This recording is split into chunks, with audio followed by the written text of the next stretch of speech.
Welcome to Mrigashira, a podcast that communicates with communicators. It's brought to you in association with DigiTales. I'm Radha Radhakrishnan.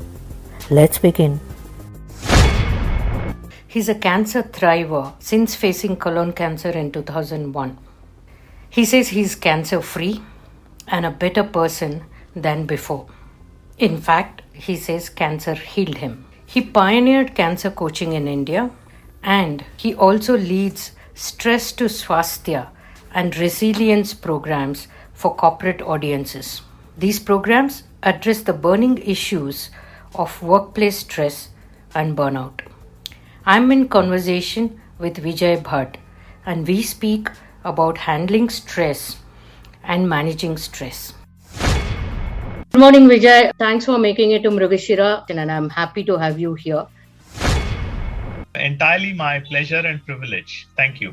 Thanks, Vijay. I just want to, ask you about workplace stress, burnout, which is so common for us, particularly today during the pandemic. Yes. So I just want to ask you, why is it so common and more for us Indians,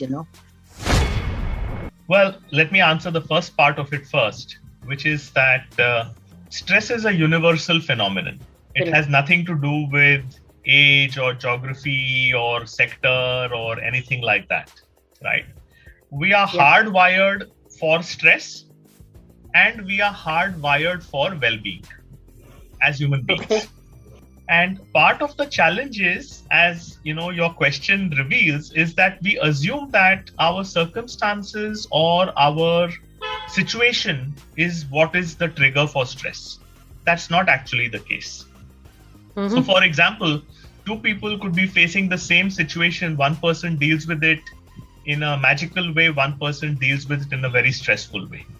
So one of the things to remember about stress in general is that stress is the loss of equilibrium that we experience when when the pressures imposed, either internal pressure or external pressure, exceeds our coping resources. Okay. Now, the implication of that is that we may not be able to control our circumstances. We cannot control our circumstances beyond a point. So the only thing that remains with us is to manage our coping resources. And unfortunately, we have not been trained or supported in understanding what our coping resources are and how to deal with them. So to answer your question about COVID, now COVID is a planetary phenomenon. Nobody had expected COVID. So COVID has ratcheted up the pressure enormously. So clearly, COVID pressure is much greater than our typical standard coping resources, which were in any case under threat because of workplace pressures and all kinds of issues. We'll come to that in a moment. But if our coping resources have remained here, but the pressure has gone here, it's inevitable that we are going to be stressed. And when this gap increases between the coping resources and the pressure, we are going to get burnout, because burnout is nothing but extreme and enduring stress. So that's what it is. It's basically a gap between our coping resources and the pressure. We can't do much about the pressure. Let's raise our coping resources. That is the essence of our work. Whether it is with cancer or whether it is with workplace stress, the principle is exactly the same. So many people think, India mein stress zyada hai, etc. Yes, there are some reasons why India mein stress zyada hoga, but on the whole, it is not geography specific or sector specific. It is our hardwiring and our training that comes into play. That's interesting that you pointed out two things, that our coping mechanism is lacking.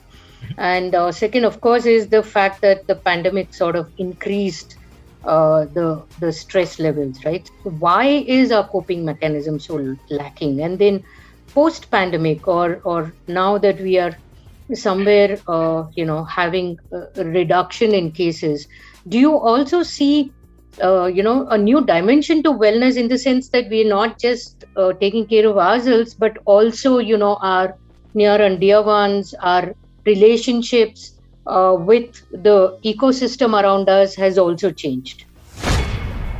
Yeah. One of the silver linings of the pandemic, according to me, is that well-being and immunity have now come into the mainstream. Otherwise, well-being and immunity was left to people who are sick or in hospital, or those crazy people who talk about well-being all the time and so on and so on and so on, right? It was on the periphery in general. Now it is in the mainstream, and I think that's a good thing. And the reason why I say that is because, to answer your first question, our coping mechanisms are lacking because simply they have not been trained. Yeah. We are expecting that we will be able to cope because of some default capacities which our body, mind, spirit has, which is true. We do have those. And therefore, many of us have somehow managed. Stumbling, fumbling, grumbling, we managed. But we could manage much, much better if those coping resources were to be identified and were to be actually developed consciously.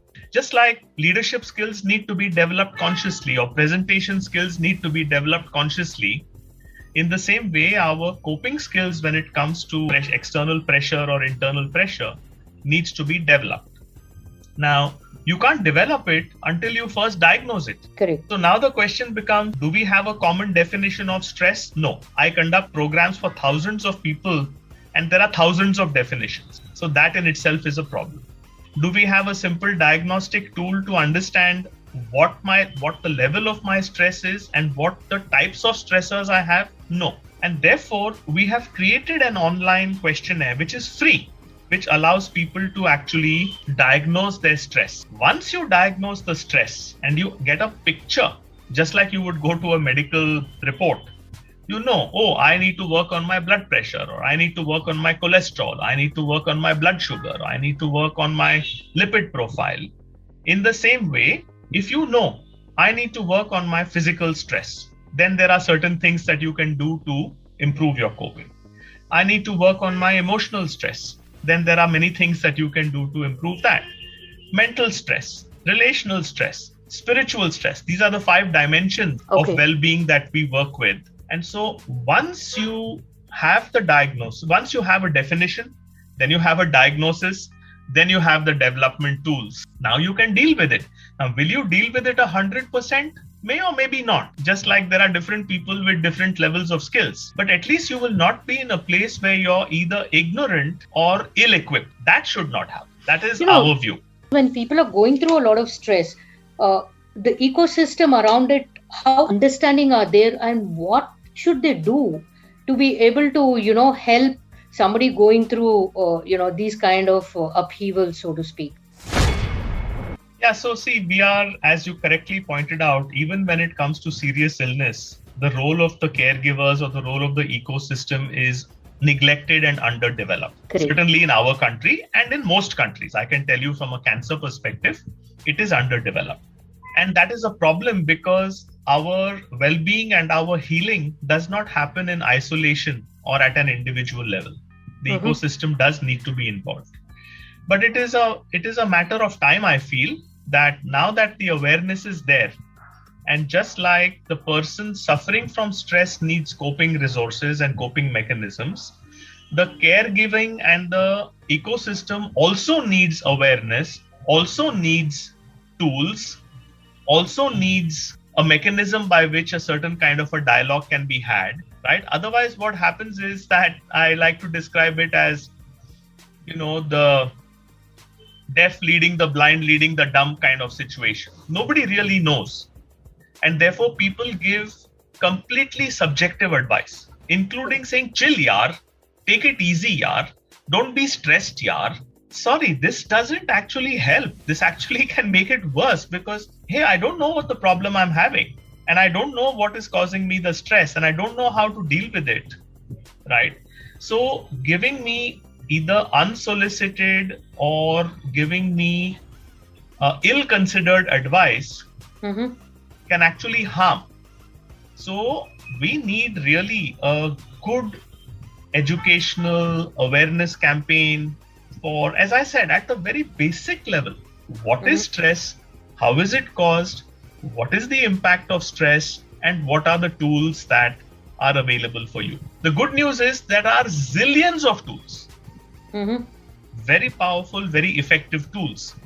And again, those tools, we have curated them and we have brought them down to very simple 10-minute or 15-minute tools. So when I do my Stress to Swasthya workshop, or play shop as I like to call it, we teach people those tools so that you can go and practice them on a daily basis. So awareness, education, opening people's minds, and then giving them a diagnosis, and then empowering them to actually do what is appropriate. All are important.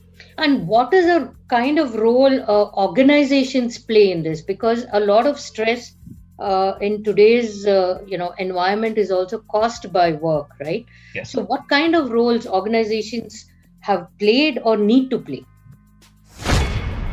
Organizations have a huge role to play for a very simple reason that many of us spend more time in work than we spend at home. Correct. And the stakes very often are higher at work than they are at home, or at least that's what we believe. But again, when we think about it, an organization can really provide a healthy and a constructive platform so that you can balance productivity and positivity. See, the challenge for organizations is always balancing productivity and positivity. You want both. If you only focus on productivity, people will basically crumble. Correct. If you only focus on positivity, people may be happy, but you don't deliver the results. Right? So organizations, and particularly the leadership and HR, has to really play that role. Now, unfortunately, most organizations do very little in this area. And therefore, there are major issues with stress and burnout. And the organization's general view is, we will do a little bit, thoda token pantry mein thoda healthy menu karenge. Yeah, once a week or once in 2 weeks, we will arrange a yoga class on Zoom or a mindfulness class on this and that. This does not really change very much, actually. Whereas if organizations take a systematic and a structured and a strategic view, there are huge positive benefits. And again, in our programs, we talk about attrition goes down, engagement levels go up, motivation goes up, company reputation goes up, absenteeism goes down, medical costs go down. These are all significant benefits that organizations can have. So I'm a big advocate to go to my friends and clients and say, listen, guys, you can't let people simply say, no, you figure it out. We'll do a workshop. After that, it's up to you. Because let's face it, what happens in the workplace, the kind of culture that you create, the kind of opportunities that you give, the kind of platforms that you create are going to have a huge impact. So the ideal situation is individuals must be empowered with the coping mechanisms and the tools, and organizations must be empowered with systemic tools and systemic approaches to deal with this. And I'll take it one step further at a social level, right? If you look at the rising, we call them the 5 deadly Ds, right? Okay. Drinking going up, numbers are going up, particularly among youngsters and women.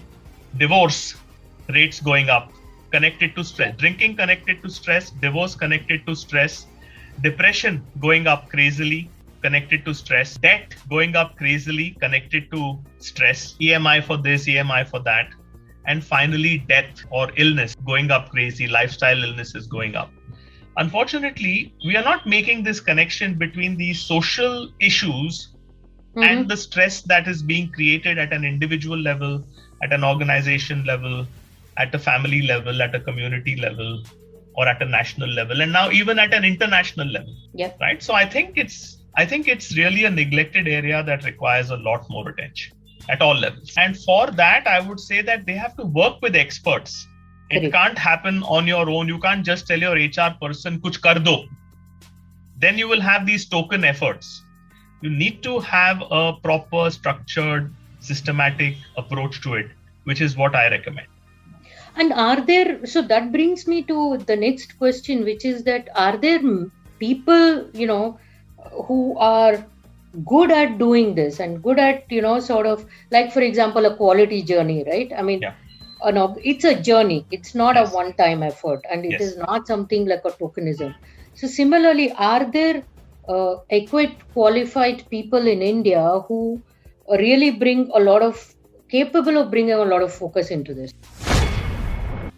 Well, you're looking at one of them. I knew you will say this. But I must say that there are other people who are in the same space and doing a good job too. They're not as many as they should be, obviously, because it's a new area. And you require many years of thinking and practice to arrive at a framework which is scientific and substantial enough for organizations to pick up. Yeah. At the same time, is deep enough for it to actually have an impact, which is why we look at physical, mental, emotional, relational, and spiritual, right? If you don't take a holistic view of stress, and if you're not able to offer a comprehensive approach, then you get into that situation. As you say, we think of quality as something that we do in an offsite, as opposed to being on a lifelong quality journey. So it's not an easy process. For example, there are, the Art of Living Foundation provides a program, or the Isha Foundation may provide a program, or a TISS may provide a program. And I'm sure all of them are, good. Whether they are as effective in an organizational setting, whether they are backed by data, whether they are sufficiently individualized, because you can't give the same pill to everybody, unlike in Western medical system. Correct. Right? You have to tailor it. So it takes a lot of time and effort to do it, and it requires a combination of technology and humanity. You can't just say, chalo, ek app bana dete hain and people will figure out their own stress. No, it's not going to happen so easily. And so it is getting there. I think a good start is being made. A lot more needs to be done. Let's hope that, more and more people and more organizations come into really practicing this. Vijay, thanks a lot for your time. It was great talking to you. Yeah, what I would like to do is to leave for your viewers just the place where they can go and do this free diagnostic online. It is called HHQ at cancerawakens.com. Okay. HHQ stands for Holistic Health Questionnaire. So what I normally say is, before you do anything else, just like you would do in every aspect of your life, पहले diagnosis करो. उसके बाद whatever actions you want to take, you can take. And this is true for organizations as well. That's great. Thanks a lot. And all the best for your ventures and efforts. Thank you so much, Radha. Pleasure to be with you. Hope you enjoy listening to Mrigashira, a podcast for communication folks. Do share your suggestions and feedback on mrigashira@digitales.co.in. Have a great week ahead, and do not forget to tune in next week. Adios.